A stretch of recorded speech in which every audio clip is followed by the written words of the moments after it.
Smart 24, driving business.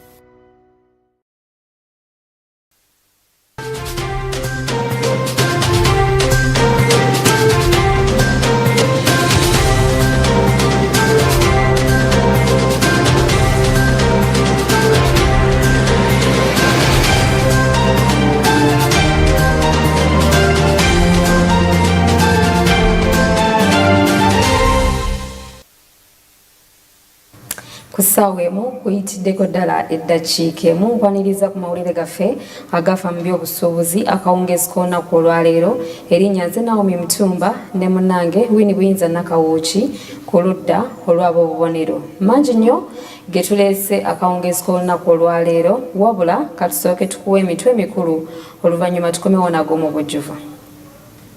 Leero mu agafa mu by'obusuubuzi emmotoka ekika kya Peugeot ezzeemu n'etongozebwa ku katale ka Uganda. Bannayuganda basabiddwa okwewala okugula emmotoka enkadde.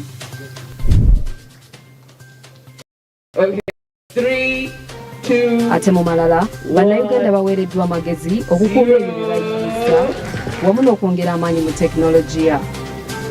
Okutongoza ekkolero erikola ekirungu kya chlorine mu Uganda, Minisitule y'ebyensimbi ebadde esaasaanya obuwumbi 38 okusuubula ekirungo kino okuva mu mawanga amalala.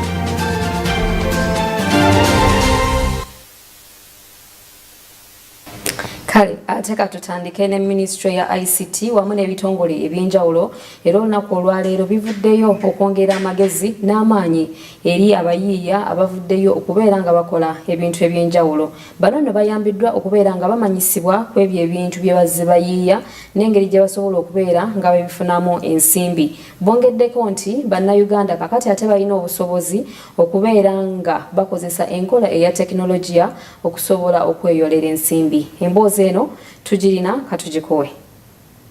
Gavumenti okuyita mu kitongole kya Uganda Registration Services Bureau bavuddeyo okulaba nga bongera okutumbula obuyiiye okuyita mu lukungaana lwe bakubye olunaku olwaleero nga kino kyakuyamba abo bonna abaliko kye batandise okusobola okukuuma ebintu byabwe. In promoting the use of e-governance and e-government through delivering systems that are developed by our own local innovators. Okusinziira ku Masika ino Bwiso ngono yatwala ekitongole kya URSB agamba nti abantu abasinga bazzeemu okukola ennyimba wamu n'okukozesa amannya agatali gaabwe ekintu kye bali mu kulwanyisa. Olukuŋŋaana luno lwongedde okussessira okulaba nga abayiiya beeyongera okukozesa tekinologiya atuukagaganye ku mutindo ogw'ensi yonna. And then the piracy under the copyright and neighboring rights law of Uganda, and whoever is caught in those spaces of infringement, they are liable to imprisonment or a fine or both. Uganda has an infrastructure for protecting or enforcing intellectual property. We have the overall function of the Uganda police to protect people and property also includes intangible property. And Uganda Registration Services Bureau has worked and continues to work with Uganda Police to enforce intellectual property and specifically. Olukungaana luno lwongedde okussessira okulaba nga abayiiya beeyongera okukozesa tekinologiya atuukaganye ku mutindo ogw'ensi yonna. The Ministry of ICT is working on decentralizing this. Through the ICT office of Uganda, now we are having clear decentralized ways that, number one, we have a toolkit that can guide you to have clear knowledge on where you are breaking the laws and where you need to document as an agency that you're using someone else's intellectual property. Now, not only that is that we are having an opportunity at this stage to have innovators know that they are recognized by government even if they are at the beginning stage. So this is for innovators, even agencies, to have a startup inside their agency to say we have a setup to help people in mobile money, but let's document it in the right way with Ministry of ICT. Now, this is also help the Ministry of ICT profile them when it is going to any exhibition out of Uganda and see whether it can even write a letter to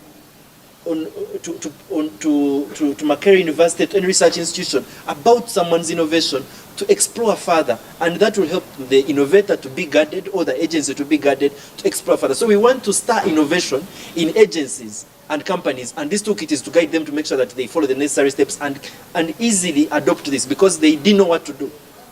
And we have brought URSB here today, we brought Ministry of ICT here today, and they have worked together. All this is compliant with all of them, and Yeah, it's very good. kalimagezi ow'enjawulo azaakolebwa omuli emikutu nga chat GPT ng'onaatuukagana n'okutegeera kw'abantu kye bagambye nti baagala okuwa bannayuganda amagezi nabo okutandika okuzimba tekinologiya owaabwe. Is worth more than France's GDP. Oil cannot take us to be the next. Many people think that oil is the next, is going to be the driver for us to be in the medium income. I won't surprise you not. Amazon is worth more than the Canadian economy. Amazon alone. These companies are big, but it's simply because they were not, the government had created such policies and guarded the two people. So now anyone wanting to use ChatGPT, there is an income that is going to these companies, and they are making too much money. So for us to go to middle income, yes, and or to first world, I would think that ICT is the technology is the central place. These people take the same food we eat, they go to the same, they have the same brains we have. What is the difference? Kale ate bwe tweyongera mu maaso oluvannyuma lw'ebizimbe eby'enjawulo okutandika okugwa n'okwonoona bizinesi z'abantu ate nga n'abantu bangi ababifiiramu kakati nno akakiiko akamanyikiddwa nga aka Physical Planners Board katondeddwawo okusobola okulwanyisa ensonga eno erebeere nga eggwa mu ggwanga. Kakati abakulembeze abapya bavuddeyo ne boogerako eri eggwanga n'okubategeeza biki abantu bye baba basuubira naddala mu kakiiko kano akapya. Ng'ennaku z'omwezi 14 omwezi ogw'ekkumi omwaka 2022 omukulembeze w'eggwanga yateeka omukono ku tteeka erirambika enkola y'emirimu erimanyiddwa nga Fiscal Planners Registration Act. Mu kkowa erimu minisitule evunaanyizibwa ku nsonga z'ettaka mu ggwanga etangazza ku nsonga y'okutondawo ekiwayi kino nga buli fiscal planner mu ggwanga alina okubeera memba mu kyo nga bayita mu kulonda. Before moving towards organizing the inaugural annual general meeting of the society, we have to make sure the society is in place. So we conducted membership registration where members of the society applied and joined the society. So right now, all physical planners in the country are supposed to be members of this society. The President of the Republic of Uganda assented to this act on the 14th of October 2022, and the act was subsequently gazetted on the 20th of January 2023. Omulimu gwa fiscal planning mu ggwanga gubadde gutandise okwerimikamu abantu ab'enjawulo abadde bakola emirimu gya gadi b'engalye era nga babadde boonoonye omulimu guno. Planning has been happening, but with a lot of quirks. We've been having quirks, substandard fiscal planning going on because there are people who are imposing themselves as professional fiscal planners and they are not. So for us, this is very key that we have this body in place to control, to be able that we control who actually is this profession and who should do what they are supposed to do to guide fiscal developments in the country. We shall need olw'okulonda obukulembeze obupya mu kakiiko kano emirimu gisuubira okutereera obulungi naddala bwe kituuka okuteekerateekera ekibuga kyaffe. I think that we are going to see especially the newly upcoming areas come up in a much better way, in a more developed and organized manner. We are not going to cry over the mess that we have already seen because there is always a solution. There is what we call regeneration and renewal. My colleagues here from fiscal planning know that. What we call retrofitting. We can retrofit and we don't have to compensate or to demolish. Because if you look at cities like Brussels, they don't look as organized as what we think they should be because there was retrofitting into the existing structure. So let's focus on the upcoming areas. That's why we need the Ministry of Local Government in this, that fiscal planning should be done urgently in the upcoming urban areas to ensure that they are not growing in a haphazard manner. Okusinziira akawaayiro aka 25 aka Fiscal Planners Act, Minisita yalonze ekimanyiddwa nga Interim Executive Council okusobola okuteekerateekera okusisinkana fiscal planners bonna mu ggwanga. 25 of the Fiscal Planners Registration Act, the Honourable Minister of Lands, Housing and Urban Development appointed the Interim Executive Council, which I chair, on the 5th of June 2023. The Interim Executive Council had a task of organizing the inaugural general meeting of the Society of Professional Physical Planners within 12 months, that is 1 year, from the time of appointment. I'm happy to report that the Interim Executive Council has been able to execute this mandate within 10 months. Enteekateeka eno esuubira okutereera wamu n'okutereeza ekizibu ekibadde kyerimbise mu ggwanga eky'ebizimbe okugwa entakera era nga kino kibadde kiviiriddeko okusaanyaawo obulamu bw'abantu wamu n'okufiirwa ensimbi ezitagambika. Ate we tuvaayo eyo minisita w'abamusigansimbi Honorable Evelyn Anite ategeezezza nga minisitule y'ebyensimbi ate bw'egenda okulekeraawo okusaasaanya obuwumbi obuwerera ddala 38 buli mwaka zeebaddeewa ekitongole ky'amazzi n'emidumu ekimanyikiddwa nga National Water and Sewerage Corporation era nga zino zibadde zaakugulwa kikozesebwa ekimanyikiddwa nga chlorine nga kino kiteekebwa mu mazzi. Kakati no Uganda erina obusobozi okubeera nga ate ekola ekirungo kino era nga ekkolero lyakyo nalyo lyatongozeddwa. Buli mwaka Ministry y'ebyensimbi efulumya obuwumbi 38 mu kugula chlorine okuva e China, Japan bw'ekozesa okuyonja amazzi okwewala endwadde ez'enjawulo eziyinza okuleetera abantu okusaasaanya ssente nnyingi nga bazijjanjaba. Wabula minisita w'abasimbi Evelyn Anite agamba nti Uganda esobola okukendeeza ku muwendo ogwo oluvannyuma lw'okufuna ekkolero erikola chlorine wano mu ggwanga.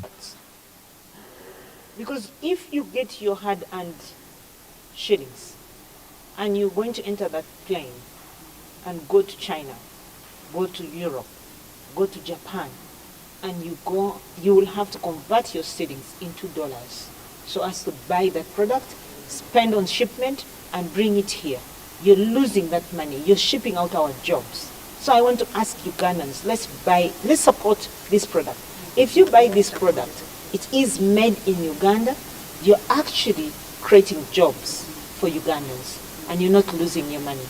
So it's cheap yet quality product. So how will those imported products survive? I don't know. I will be very happy if Mr. Howard, the Waziri Group, wipes them out. I'll be the most excited because the money that can you imagine National Water alone imports over 38 billion worth of chlorine annually. Now, if we left all that 38 billion and we allocate them budget allocation every year, if we give them that money and they decided that they should come and buy all that chlorine from Waziri Group here in Uganda, do you know what that means? He will not only have the 50 jobs that he has created, he will have 1,000 jobs created here because then the demand goes up and then he'll create more jobs and they will be able to manufacture these products here. So that is the simple math. We're crying about unemployment. The only way we can create these jobs is by supporting the Made in Uganda chlorine manufacturing plant, which is right here.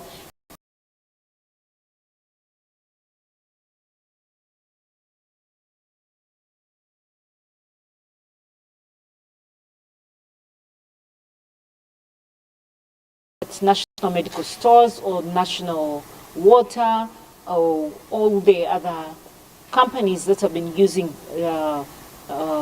joint medical stores that have been using disinfectants or chlorine to treat water. They will not have to go to other developed countries to buy this chlorine, but they will have to buy it from Uganda.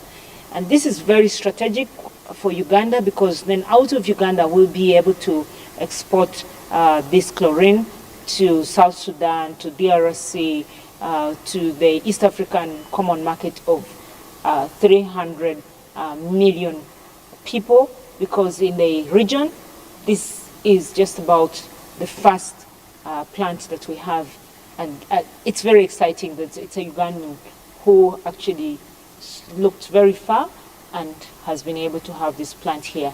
And again, very exciting is that he's created jobs for Ugandan scientists from Chambogo. I was very, very happy to hear the chemical engineers from Chambogo. So it's moving, the shift from just manufacturing, employing casual laborers to manufacturing now attracting brains and chlorine wa mugaso nnyo era ayamba eggwanga mu bintu okugeza ng'okutereeza amazzi abantu ge tunywa ssaako n'okuyonja zikaabuyonjo okusobola okutangira endwadde ez'enjawulo.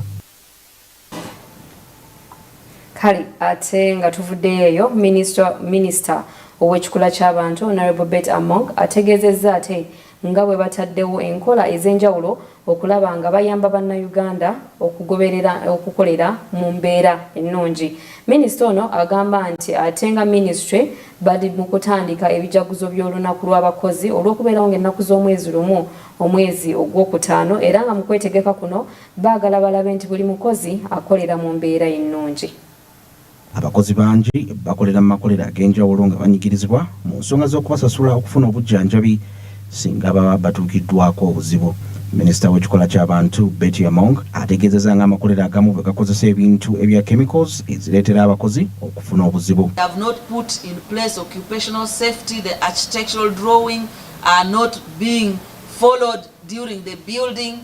Maybe what was supposed to have been a cement measurement of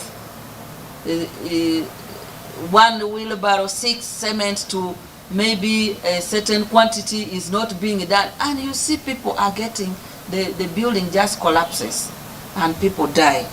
So those issues are issues of occupational safety. The Organization for Prohibition of Chemical Weapons, we connect with them based in The Hague, and Uganda hosted the 5th training of the responders to those issues related to chemical weapons in workplaces, and this training were able to equip the participants with skills to respond, to plan and to manage chemical related workplace emergency. So you find a workplace can have very dangerous chemicals and the accident occurs and they want responders from occupational safety. If you are not trained, if you don't have equipment, if you cannot handle, then there will be issues related to how to rescue people in such a factory. Joshua Chalimpa omwogezi wa Ministry y'ekikola ky'abantu ayongedde n'ategeeza ensonga nnyingi ezinyigiriza abakozi mu mbeera ze bakoleramu emirimu. N'ayogera ne ku lunaku olulala olwa Oshide oba olunaku lwa safety at work olugenda okubeerawo olunaku lw'enkya Mbale ku cricket grounds. Ayogedde ku nsonga nnyingi ezinyigiriza abakozi n'agamba nti olunaku luno luba lwakwewuunaganyamu ku policies ez'enjawulo gavumenti zeeteese mu nkola okulaba nti eddembe ly'abakozi lisibwa mu nkola. Agambye mu kaseera kano abakozi bayita mu kusoomozebwa kungi. Ayogedde ku bakozi abamu abakola nga tebalina contract. Ayogedde ku mateeka ag'enjawulo omuli n'etteeka erikkiriza abakozi okubanga basobola okwekolamu unions ezibagatta. N'agamba ne ku tteeka erya NSSF erigamba nti omukozesa yenna alina okuba nga alina ensimbi zakuteekerayo ng'omukozi mu NSSF okulaba nti osobola okuzikozesa mu kiseera eby'omu maaso.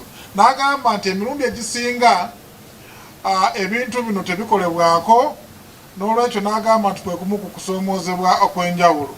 Ayogeddeko ne ku lunaku lw'abakozi olw'okuba nti n'agamba nti waliwo abakozi bangi abakolera mu mbeera eziyinza okubaviirako obubenje. N'agamba nti ebyuma ebimu bye bakoleramu oba nga bya bulabe awadde n'ekyokulabirako nga accident yagudde ku lw'entebe mu bitundu by'enkumba. N'agamba nti oyinza okwesanga ng'ekyuma ekyo ekyavuddeko accident kyabadde tekikola service ennungi, kati ze zimu ku nsonga Ministry y'ekikola ky'abantu zerina okuba nti etunuulira. Ezo nno ate ez'ensonga z'olunaku lw'abakozi. Katubeere nga tugenda mu kanyomero kaffe ak'obadde okimanyi, ate nno olwaleero twagala kubeera nga tutunuulira ekintu ekye bayise zaabu. Kino kikolebwa kitya? Katubikuwe mu bujjuvu.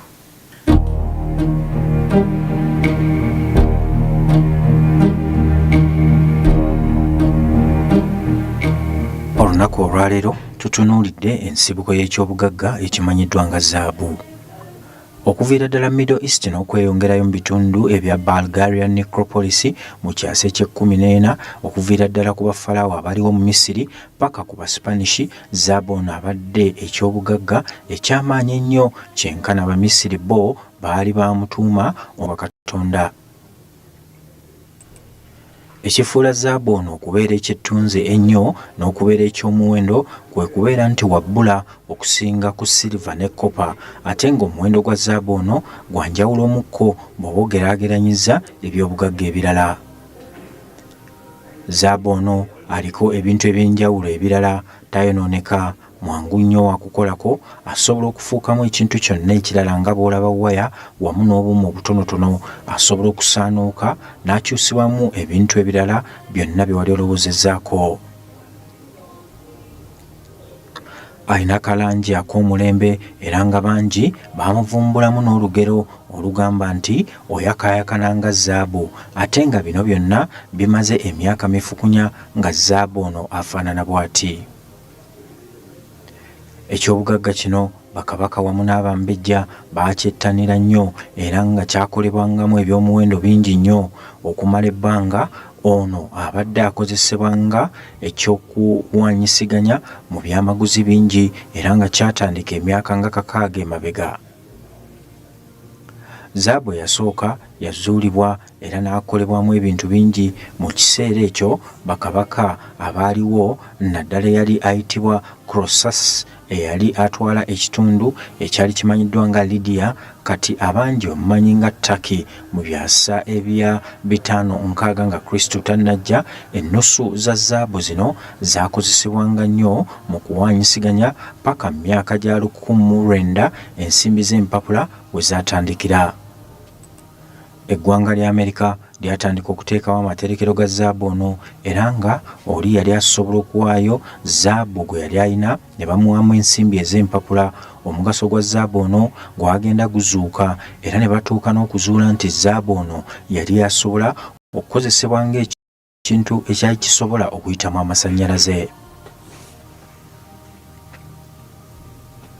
Ekyobugagga kino kyali kisobola okuteekebwa mu byuma eby'enjawulo wamu n'ebintu ebyali bikozesa amasannyalaze amatonotono okutambuza amasannyalaze okuva mu kitundu ekimu okugatwala mu kirala.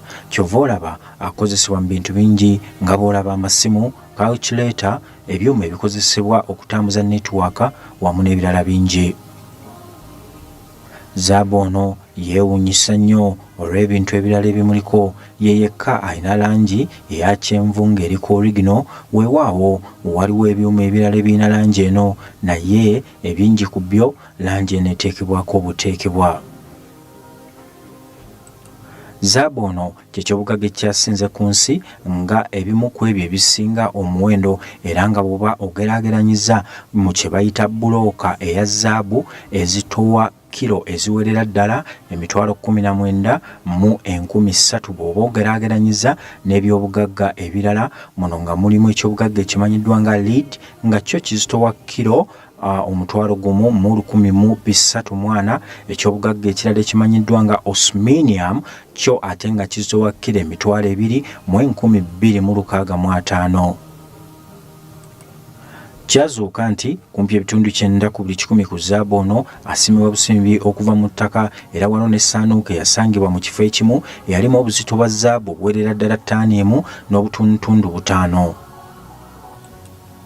Wetwogerera kati omuwendo gwa zaabu ku katale ng'azitowa gulaamu emu atundibwa $57 n'obutundutundu 2. Amawulire amalungi gali nti gye buvuddeko Uganda yazuula zaabu awerera ddala ttaani 31 era ng'eggwanga liri mu kusikiriza bamusiga nsimbi okulaba nga bayambako mu kusima zaabu ono okuva mu birombe eby'enjawulo. Kyategerekeka nti ttaani eziwerera ddala 32,158 eza zaabu ze ziyinza okusimibwa okuva mu ggwanga lyattu Uganda.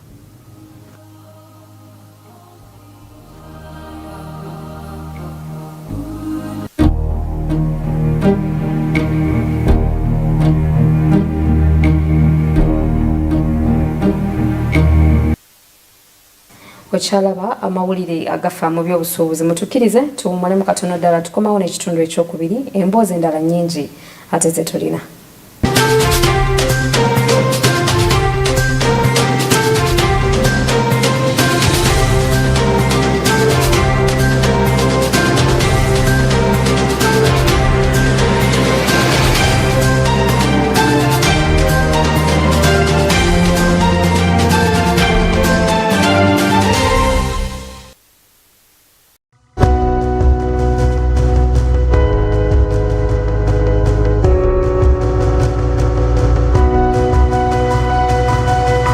Smart 24, driving business.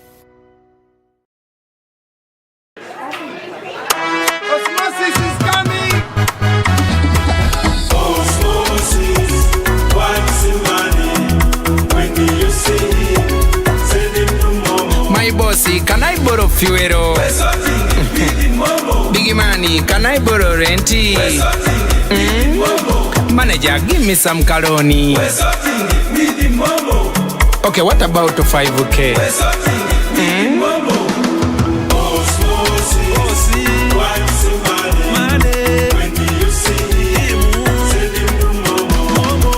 When you need a loan, you've got MTN Momo. Wesotinge. Use the Momo app or dial *165*5# for all quick loans. Choose from the different loan options from our partners and get one that works for you. Together, we're unstoppable. We've been through a lot. The only reason why we are still standing is because we're the Kirundas. And therefore the need to keep that name and legacy alive. There's something you're not telling us. What are you talking about? So you knew about the people that killed Teresa and you kept it to yourself. Lucy, the last time we did not do it properly.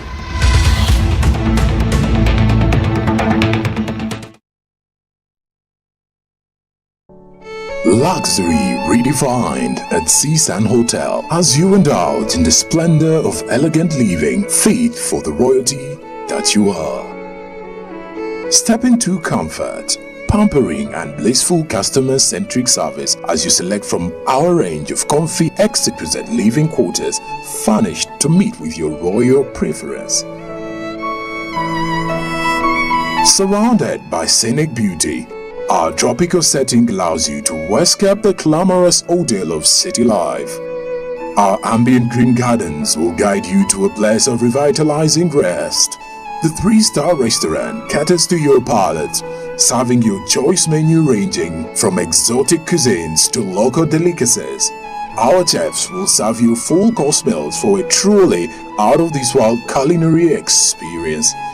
Our fully stocked bar to whet your throat, from renowned global brand whisks, brandies, gins, beers and wines to our locally celebrated beverages, you will not lack for any brewage. It's an all-new experience in the East at Seasan Hotel. So visit today at Plot 15 to 19 Spire Road, Ginger, or contact us on +256 751 719 960 and +256 785 354 614 for reservations. Seasan Hotels, luxury redefined.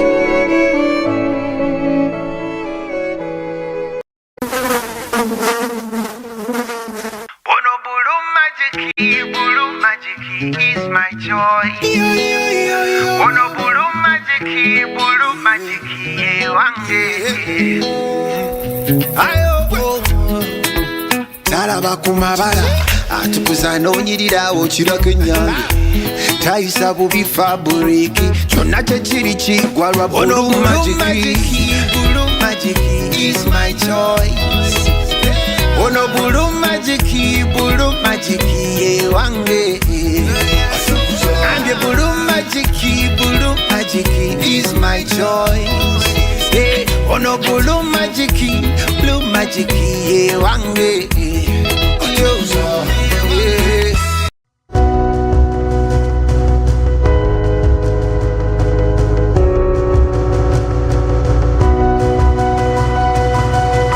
Smart 24, driving business.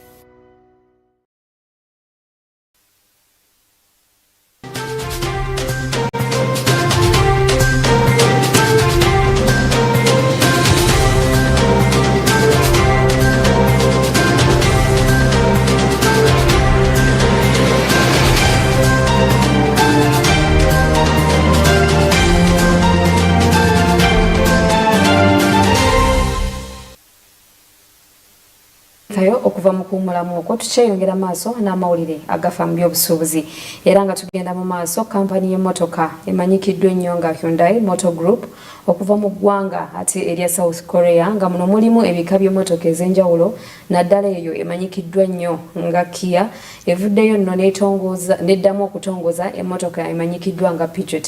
Emmotoka eno yaliwo mu mwaka gwa 1970 ne 1980 naye nga kaakati ate ekomyewo ku katale ka Uganda.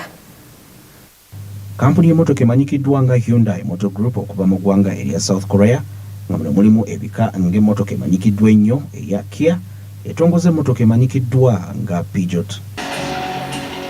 Let's watch the video. Eno y'emu ku mmotoka ezaali ez'amaanyi omwaka gwa 1970 okutuusa omwaka gwa 1980. Eno ezziddwa bujja neddamu n'etongozebwa era okusinziira ku minisita ow'enguudo Honorable Edward Katumba Amala ategeezezza bannayuganda kati nga bwe bagenda okwongera ku byenfuna by'eggwanga kubanga kati bizinensi bagyekutte. Emmotoka gye bayita Peugeot nga bwe tugimanyi mu Luganda. Emmotoka zino zi Peugeot ziri emyaka egy'emabega egyo nkaaga 7-8 zaali nga zimanyiddwa nnyo era nga z'emmotoka ezisinga okuba ku luguudo. Naye nze ekinsanyusiza leero tibatandise okuzza emmotoka empya kifo ky'okuleeta emmotoka eziri reconditioned katufunyeyo abantu abasobola okuyingira mu maketi ate nga bannayuganda newankubadde bakolaganye ne bannaabo abalala naye nga bannayuganda ne batandika okuleeta emmotoka empya tukuvu kubanga mulaba emmotoka ezisinga ku makubo ezisinga n'eziri mu bond ezisinga ze second hand oba ze bayita reconditioned. Wabula bannayuganda bangi bewala okugula emmotoka zino empya kubanga ziggyibwako emisolo emiyitirivu naye agumizza bannayuganda nti kisinga okugula emmotoka empya okusinga okuddaabiriza enkadde. Kimu kirina obulungi n'obubi bwakyo. Oyinza okugaa nti omusolo mungi naye bw'ogenda okubalirira ssente ate z'ogenda okwonoona mugezaako okuddaabiriza zino tuyita second hand oba recondition nga ojja kwesanga ssente z'ogezaako okusevinga eno mu musolo ate ozisipendinze mu kukola ki mu kuddaabiriza. Bizinensi y'okusubula emmotoka y'emu ku mirimu emizibu naddala ku ludda olwo olw'emisolo kubanga ensimbi nnyingi ziggyibwako. Wabula bano bagamba nti beegasse wamu ne bbanka okulaba nga basobola okufuna okwewola ku magoba amatono ddala. Tulina okwetanira emmotoka empya olw'obuwangaazi olw'okubeera nti olwoba ovuga nga tolina buzibu bwa yakutusa akakono yabadde etya yazze enkadde bagula emmotoka enkadde buli wiikendi oba onoonya makanika wo waali nkyosiza kino nkyosiza kiri kikuggyako emirimu gye waalikoze n'okulowooza ku waliwozeza ebintu ebizimba eggwanga n'otandika kulowooza mu mmotoka n'efuuka ekizibu. Naye kaakati bwe tuleeta emmotoka zino empya kiba kikulu nnyo eri ensi nti productivity yeyongera, abantu beyongera okukola ebigasa eggwanga, emmotoka erekerawo okubeera ekyeraliikiriza wabula ekyokunyumirwa n'amakaago n'abantu bo n'emirimu gyo. Ebbeeyi emmotoka zitundibwako naye ate n'enfuna y'abantu, naye kati enfuna y'abantu erinnya era yeyongera okulinnya. Kale ate bwe tuvaayo eyo minisitule y'ebyenjigiriza n'emizannyo eri mu nteekateeka ey'okubeera nno ng'ejaguza olunaku lw'ebyemizannyo naddala mu baana oba bayita abaana ab'amasomero. First Lady Janet Kataha Museveni agamba nti abaana okuzannya kijja kubasobozesa okuyiga amangu wabula era minisita omubeezi owa minisitule eno ey'ebyenjigiriza ayongedde n'ategeeza abazadde okwongera okubeera nga babangula abaana basobole okubeerako ekyo beetandikirawo. Nga bajaguza olunaku lw'abaana olw'okuzannya minisita Kaduchu awadde obubaka bwa maama Janet Museveni First Lady era asabye amasomero okuteekamu ensimbi okusobola okufunira abaana ebintu ebikozesebwa ng'ebyokuzannyisa olwo kibasobozesa okuyiga amangu naddala abaana abato. Request all school administrators to ensure that schools adhere to the minimum standards and basic requirement sets, especially those in boarding sections. Schools with boarding sections that do not meet the minimum standards, put in place your schools in order before term 2 begins. Specifically, focus on sleeping arrangement and spacing for our children, focus on sanitation facilities, fire outbreak preventive measures, lightning arresters, among others. Last but not least, the Ministry of Education and Sports conveys a special appreciation to all stakeholders who have participated in the ever-first International Day of Education. We say again, thank you. Kindly take note that the celebration of International Education Day will be an annual event. Grateful to be here. We're grateful to be able to partner with the government of Uganda, Plan International and other partners to support the launch of the first ever Uganda National Play Day, April 30th, as the Minister has mentioned. We have managed to mobilize over 30 partners who will be demonstrating on this day the different types of learning through play, what learning through play really looks like, demonstrations, and real-life learning for teachers, for parents, for caregivers, and also for children. Much has been said about why play is important. I just wanted to emphasize a few points. The power of play can truly unlock a child's full potential and support their development in all areas of their life, including health, language, learning, life skills, psychosocial well-being for future success, so for now and for later. The power of play extends beyond this. Play can heal. It has the power to heal, to support children to recover from trauma. It builds resilience, which we all need to succeed in life and to learn. Failure is part of life, and through failure we actually build resilience. So it is important to allow children opportunities to play, to explore, to learn through the process of both accomplishment and failure.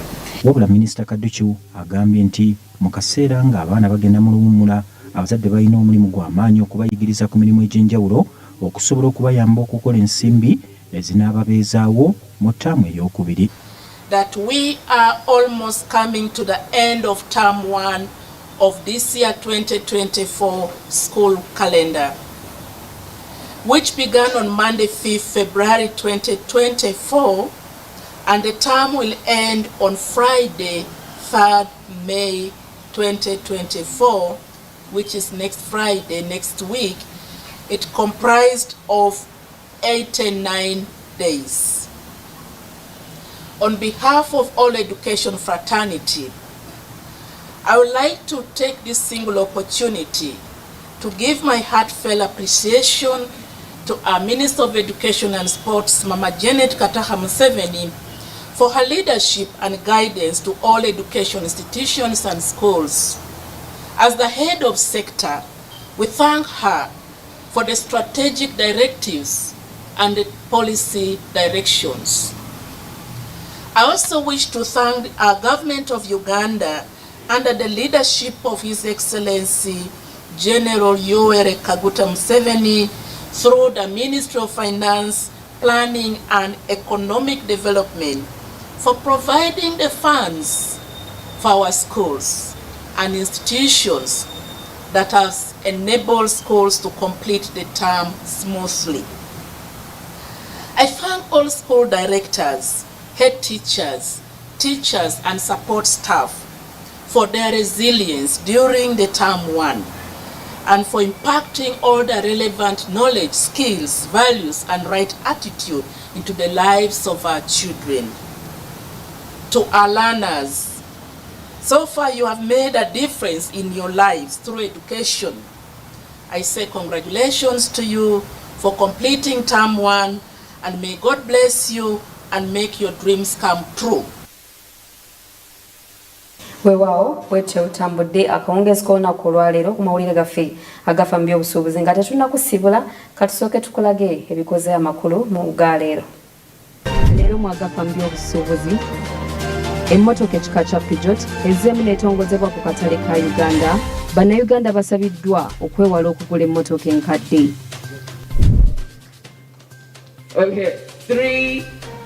Ate mu malala, bannayuganda baweereddwa amagezi okukuuma ebyo bye bayingiza wamu n'okwongera amaanyi mu tekinologiya. Okutongoza ekkolero erikola ekirungo kya chlorine mu Uganda, Minisitule y'ebyensimbi ebadde esaasaanya obuwumbi 38 okusuubula ekirungo kino okuva mu mawanga amalala.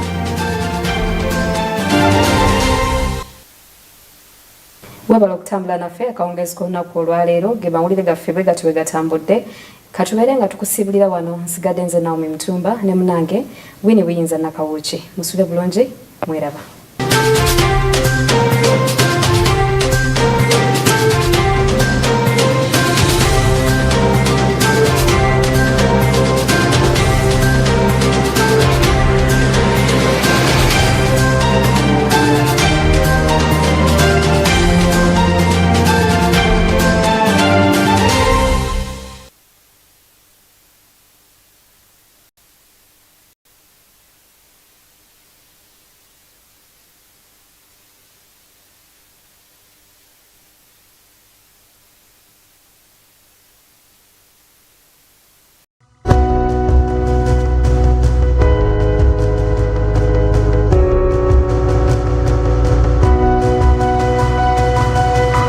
Smart 24, driving business.